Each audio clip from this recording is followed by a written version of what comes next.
السلام عليكم ورحمة الله وبركاته أعزائي المتابعين.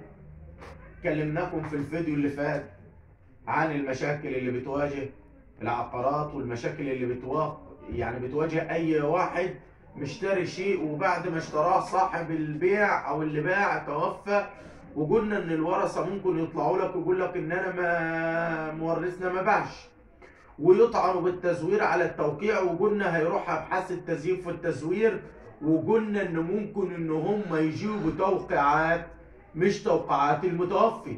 فانت في الوقت ده هتعمل ايه وهتتصرف ازاي؟ ما انت ما تعرفش اذا كان الورق ده مثلا بتاع توقيعه ولا مش توقيعه، فهم دي بالنسبه لهم هيقدموا اي ورق باي توقيع، ما انت ما تعرفش الورق ده جايبينه منين. طب في الحاله دي هتعمل ايه؟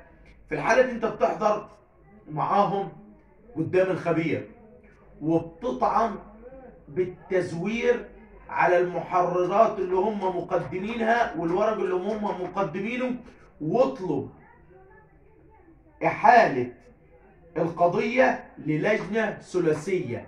اللجنة الثلاثية هتقدر تثبت من كذا توقيع، وممكن بصمات ومش بصمات، هتبقى درجة وصولك لحقك اقوى منها. انما انت ما تحاولش تقول هم هيروحوا ويقدموا وانا ملياش حضور، انت كده بتضيع حقك. لكن انت روح واطعن على الورق اللي هم مقدمينه بالتزوير، ويعني هيتحول للجنه ثلاثيه، واللجنه الثلاثيه هي اللي هتقدر توصل لك لحقك. انتظرونا في فيديو جديد ومع